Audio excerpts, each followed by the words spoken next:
gateway to crypto space. Blockchain gaming, driving crypto, and NFT adoption. Thank you for coming to hear about the blockchain gaming and how it's driving crypto NFT adoption. I think we'll start by introducing ourselves. So we have Wesley, Sabine, and Enrico. So let's start by introducing what you do. Hi, my name is Sabine. I'm head of business development at FunToken, the leading iGaming token in the industry around since 2017.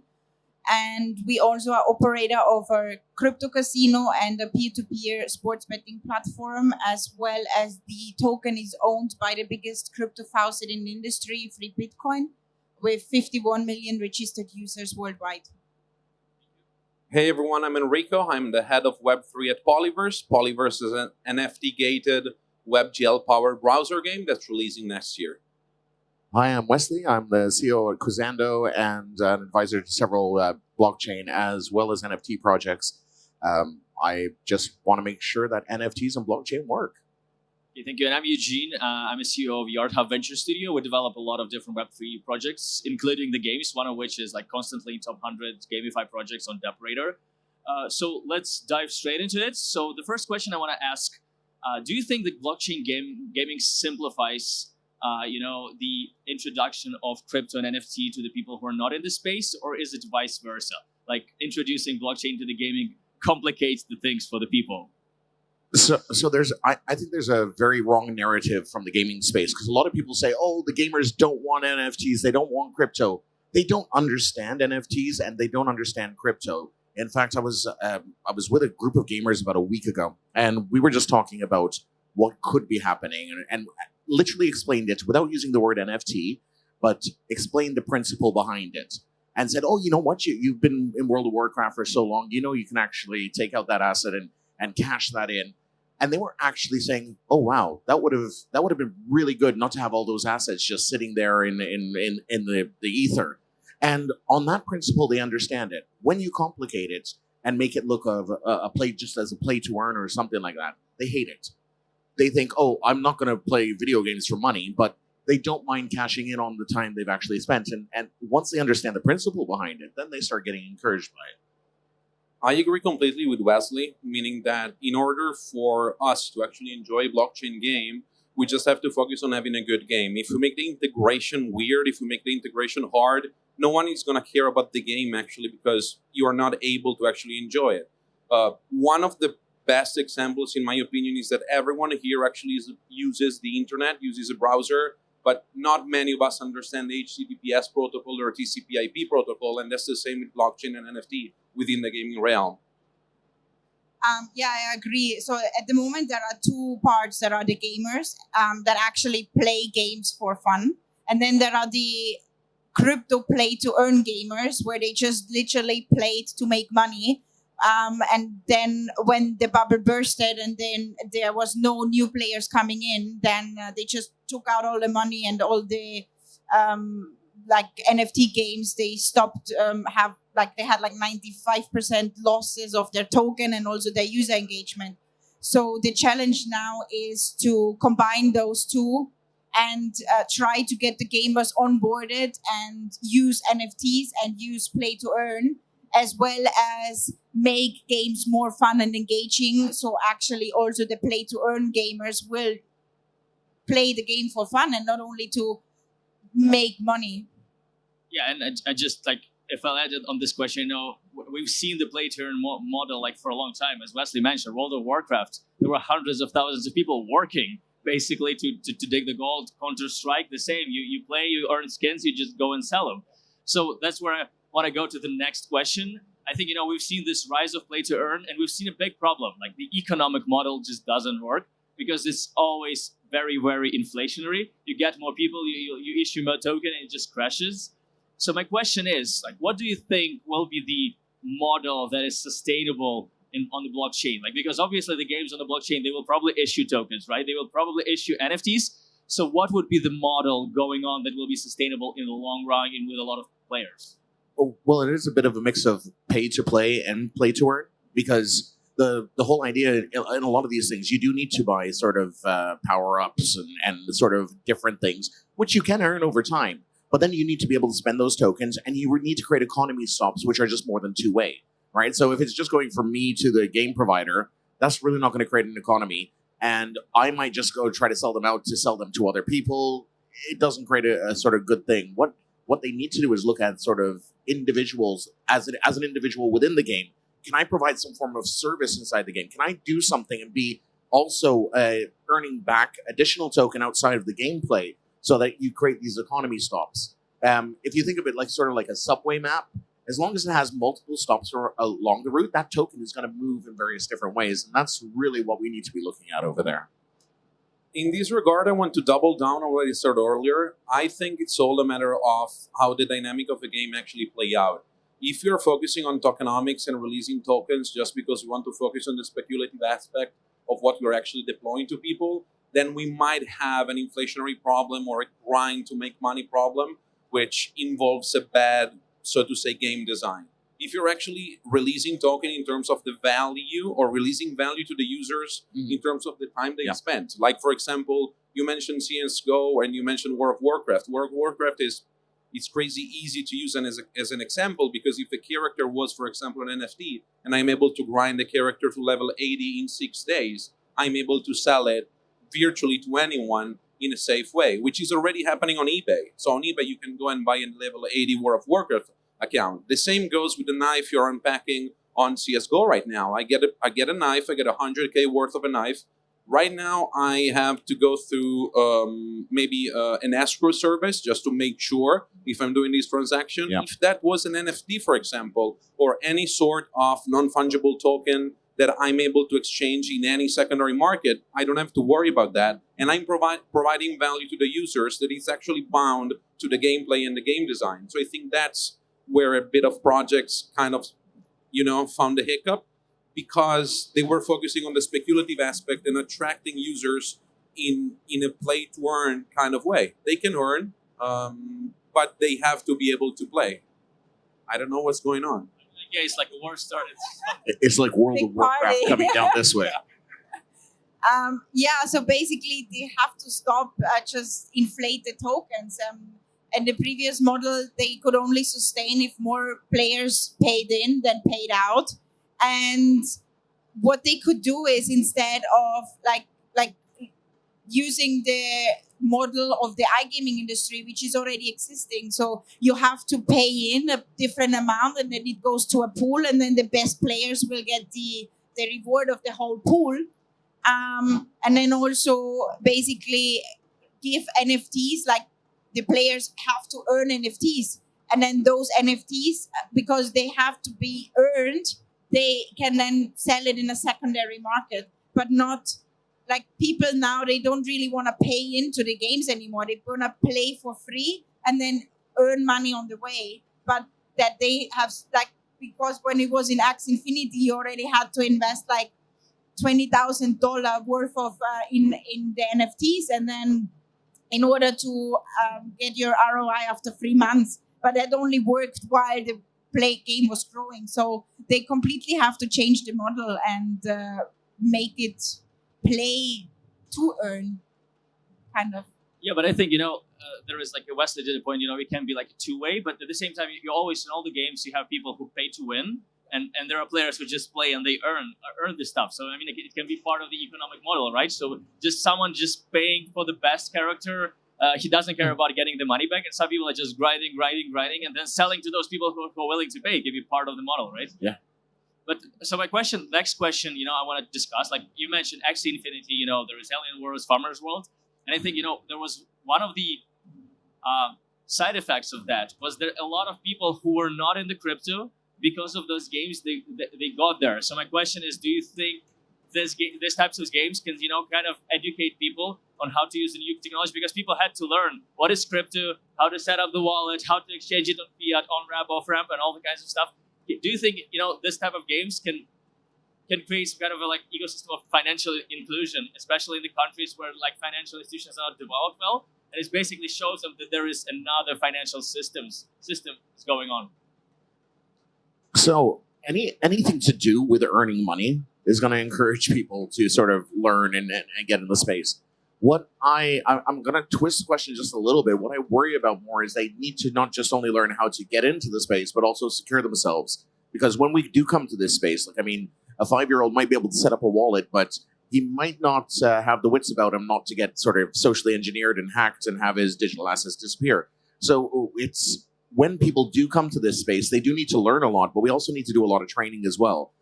I think in these early days, we need to sort of have some people are going to hate it, but like a permissioned wall for these things, because you don't want a space which is going to turn off people because of security issues and things like this. If you can have these walls which can help protect people in the early days as they're going through and learning the security elements, this will help the industry grow and grow very quickly. I also think we need to stop using all these words. Again, stop using NFTs. They're digital collectibles, assets, whatever we want to call them. They're tokens, they're coins. Can you sell them? Yeah, and you know what? The game provider might actually have a marketplace, which you can do it, but there might be secondary marketplaces. There might be some peer-to-peer transactions going on. But I think we need to see that sort of ecosystem develop. And as soon as we do, that's when people will be understanding, oh yeah, I did just sell, that's like an NFT, okay. So basically, if I get this NFT and I pass it over there, it's going to work the same way. And that's sort of the education. It's sort of learning by doing rather than learning by being force-fed. And I want to add one thing regarding the X Infinity matter, given that there was a new kind of business model that appeared in crypto, which was the scholar model for NFT games. So you had people that could afford NFTs. They would actually buy them, rent them to certain accounts. Other people would play the game to grind their NFT, and they would take the value and share it with the owner of that NFT. That's a new sort of economy that was happening within the NFTs. And like Wesley said, if we change the terminology right now and we start to think about an NFT-gated game like a digital copy of the new Modern Warfare 3, and the tokens that you use in-game as COD points to buy the skins, technically, you're able to do the same experience. The only difference is that the COD points you have left, you can cash them out, which is a plus. Right now, we're just depicting it as an overly complicated thing that doesn't need to be there. Even if we think that people are talking about games being fully on-chain on Ethereum, when in reality, if we were to do that for real, one game of tic-tac-toe, just for gas fees, would be $72. So if instead of focusing on the speculative aspect, we focus on the gaming and adoption, we are there. Technologically, we are there. The companies that are building are many, and we are just focusing, in my opinion, on the wrong aspects. Yeah, that's a very good point. And that's a huge challenge as well, because if everything is on chain, most of the games get killed by the gas fees. So there is a challenge of having Web3 combined with Web2, I think, because you in the game, the game in play should be smooth, and it's usually smoother if it's off chain. So like onboarding the assets with Web3, but then playing Web2 and then offloading Web3 again is also a big challenge. And that's also what games should also do a bit more, because you can't really have everything on chain, especially with if you're playing on Ethereum with all the high gas fees. Yeah, sure, but I mean, like now you see these gasless blockchains appearing, right? So kind of you can have everything on chain if there is enough bandwidth, right? I think, but we are still getting there. It's like it's impossible to process like games, like the biggest games, they have like 200 million players playing every day. So obviously you're not going to process that. So my next question is going to be about like general blockchain gaming adoption. I think, what we've seen, there was this craze, everyone was talking about X Infinity. It was everywhere in the news. Obviously, a lot of people jumped on the bandwagon because they wanted to earn money. But my question is, like, what are the main hurdles for the blockchain gaming adoption? Because we've seen, like, for example, Ubisoft, they recently announced the partnership with Immutable. And this has been happening for a couple of years, but we really haven't seen, like, Ubisoft released the Tom Clancy with the digital collectibles, but it was like, very like low effort thing. So what do you think will be the next thing that will basically put it into the mainstream? I really think it will be the day EA decide to release FIFA with their FUT cards as digital collectibles. Not a chance with EA Sports and their microtransactions. They will not give it to you. Or someone will come out with a very similar game with the same concept, but those playing that same thing, because I know so many people who just spend so much on building up their collection. They spend the hours. As soon as that comes out, because that's really middle of the ground. That's not a hardcore gamer. It's someone who is playing usually for maybe 20 minutes, 30 minutes a day. They literally go in and go out. That is when we'll see the sort of mass adoptions in a very short term game. The hardcore gamers, they might be a little bit resistant at the beginning, but then once they see like, oh, this game is doing it, that game's doing it, the other game is doing it, they're going to say, oh, I want in. Like, why should I spend this 60 hours, 120 hours playing this game to get to the top level and then I have nothing to earn back from it when I'm a major part of this community? Yeah, and I think FIFA is a perfect thing for that, because I know people who play FIFA, but they don't play football. They just trade the cards. And trading cards is just like perfect for NFTs, right? But Eugene, you also said something really important earlier regarding gasless fees, gasless chains. And the only way I see EA maybe implementing something, given their microtransaction model, would be through a gasless chain, which becomes sort of permission, like you said earlier. So a permissionless chain, which you're able to bound to have permission features, gasless, you get the bandwidth, you're able to manage everything, you don't pay the fees, you're in control of everything, but you give digital ownership to the people. That's one thing that I see that can actually happen. And they will probably run their own chains, right? For each game. They could, but also they should run a chain that the community can build on top of, because you mentioned immutable as well. And sometimes you have to be careful if you're talking about a chain or a sandbox. And sometimes I believe the mass adoption is through chains, which have a great community behind it of independent developers, and they're already there, perfectly working gasless chains. But also a great thing with something like FIFA, if they create a limited number of digital assets and they put a price to them and they have their little EA tax on everything, they can earn 10 to 20 times that initial asset cost as it just changes hands again and again and again and again. So they create an economy whereby these things are moving around and people are pumping more money into the economy because they want that, and it goes up and then it goes down in value and people buy it up, pick it up again. So it is going to create a whole different economy, which already happens in their game, but they're happening with their tokens, which they're earning slowly through doing this. People will pump in money when they know that there's also a real world value to what they're doing. But there is also a huge problem with all those new chains because the adoption is not there yet. Especially all of those new games, they want to raise funds and they do struggle a lot. Like the biggest funding is still if they do use Ethereum chain, but then you have the scalability problem. But if you use new, really good and scalable blockchains, then they won't manage to raise the funds because the investors don't trust those chains. So they struggle a lot. And I see a lot of blockchain games then changing from BNB chain or other like cheaper chains back to Ethereum just because they don't manage to raise the funds they want to. I think the important thing you said, the investors wouldn't trust them. But like, it's not investors, it's gamers who should be. Why would they care about the chain the game is running? But I think there is, this is one of the things that stops blockchain gaming from developing, is that people are looking for, something to speculate, not the game. They think, oh, will this token go to the moon? They don't care about the game itself. Like we saw that with Alien Worlds, now it's botted. It's still like they have like 20 million transactions per day, but how many of those are real people playing, right? Because everyone cares only about the token. And I think that will be our last question. Do you think, that the blockchain game is tied so much to the cryptocurrency? Do you think it hurts it? Because, it's still very speculative. Everyone thinks about the price of the token, the price of the NFTs. People care less about the game. They think, will I make money here? Do you think it hurts? It hurts the product itself. I would say let's wait until the first AAA games come out later this year and we start seeing these being used. I think they're not going to care about the token price as much. Maybe those initial investors might, but I think the players aren't going to care about the token price as much. They're going to care about what they can do with that token. Again, if the token price goes up, it's all better for them because the hours they grind are worth more. But it's going to be, as a community, they will drive that up through scarcity and things like this. So, again, it's gameplay, which is the ultimate driver of it. If the token price goes up, all well and good. But I think they just want some value back. And that is the core. And also, let's not forget that regardless of adoption of a chain, as long as they are somewhat compatible, I can port any type of asset between Ethereum, EOS, WAX. And I'm mentioning these chains because, as you mentioned, TLM Alien Worlds is built on WAX, and the amount of transactions they have, whether it is gamers or not, it's extremely high. You're able to play games on WAX that in an hour with 6,000 players are going to make up for the entire transactions you have on top 10 coins within CoinMarketCap. So that's the thing we should be focusing on, I believe, because regardless of how low the fees are on Polygon, on BNB, on whatever you want, if the gas fee is above the 0.30 whatever, it's not sustainable in terms of servers. So it's not going to happen. Yeah, okay. So, all right. Thank you so much for having us.